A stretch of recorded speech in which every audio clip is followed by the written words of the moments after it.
Salam alaikum, nouvelle correction Archimat, je te laisse te mettre à la page 62 et on attaque tout de suite avec l'exercice 1. Archie est parti à la recherche de sa baguette magique à 9h30, 9h30 qu'on dit aussi 9h30. Il a mis 45 minutes pour la trouver.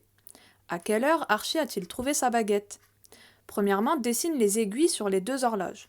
Donc la petite en rouge, celle des heures, la grande en bleu, celle des minutes.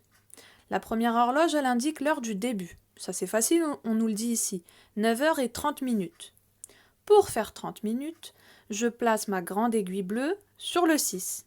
Ça c'est dans la leçon.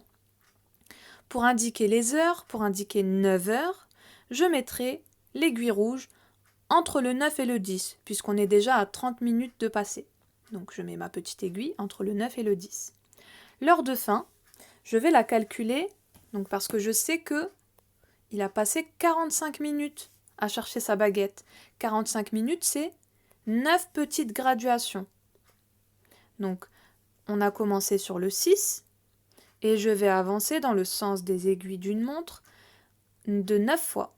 1, 2, 3, 4, 5, 6, 7, 8, 9. J'arrive sur le 3. Donc, mon aiguille des minutes, elle est à présent sur le 3. L'aiguille des heures, elle a changé d'heure. Il est à présent 10 heures, puisque sur l'heure de départ, on était déjà à 9 heures passées, bien entamées, entre le 9 et le 10. Donc si je lis l'heure à présent, il est 10 heures et 15 minutes.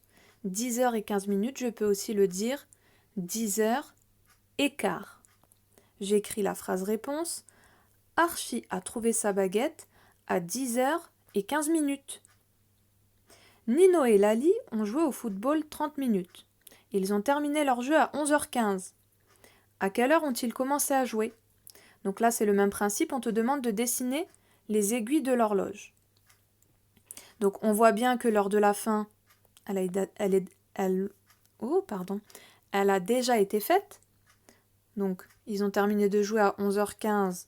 On met l'aiguille des heures sur le 11, l'aiguille des minutes sur le 3, puisque c'est le 3 qui indique 15 minutes. Maintenant, on cherche l'heure de début. On sait qu'ils ont commencé 30 minutes avant cette heure-là. 30 minutes, c'est 6 petites graduations. Sauf que cette fois-ci, on va remonter dans le temps, on va chercher une heure du passé. Donc on va aller dans le sens contraire des aiguilles d'une montre. Donc là, j'ai commencé sur le 3, j'étais ici, je remonte de 6 petits crans. 1, 2, 3, 4, 5, 6. J'arrive à présent avec mon aiguille bleue sur le 9. Alors attention, il n'y a pas que l'aiguille bleue qui va être modifiée. On va aussi changer l'heure. On va reculer d'une heure. La petite aiguille rouge, elle sera, elle, sur le 10. Alors qu'ici, elle était sur le 11. Et oui, puisqu'on est repassé par le 12. Et à chaque fois que l'aiguille bleue traverse le 12, soit on recule d'une heure, si on cherche une heure du passé, soit on avance d'une heure, comme dans l'exercice précédent, si on cherche une heure du futur. Donc ici, on peut écrire la phrase réponse, pardon. Alors on va déjà déterminer l'heure. Il est à présent 10h et 45 minutes. Ils ont commencé à jouer à 10h et 45 minutes. On écrit donc la phrase réponse. Lali et Nino ont commencé à jouer à 10h et 45 minutes. Je peux aussi le dire d'une autre façon. Il me reste 15 minutes avant que l'aiguille bleue ne soit à nouveau sur le 12. Il est donc aussi 11h moins le quart. Il manque un quart de l'horloge pour qu'il soit 11h. Je finis sur le dernier exercice. Combien de temps Nino met-il pour fabriquer sa potion magique? Pour fabriquer une potion magique, il faut donc d'abord partir à la recherche de baves de crapauds, 3 heures, cueillir des herbes, 1h30, regrouper ses autres ingrédients, 30 minutes, faire tout cuire, 2h30.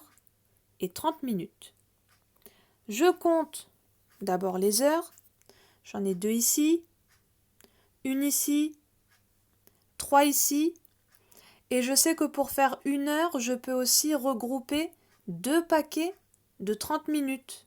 Donc j'ai 3 heures, plus 1, 4 heures, plus 2 paquets de 30 minutes, 5 heures, plus encore 2 heures, 7 heures, je les écris ici.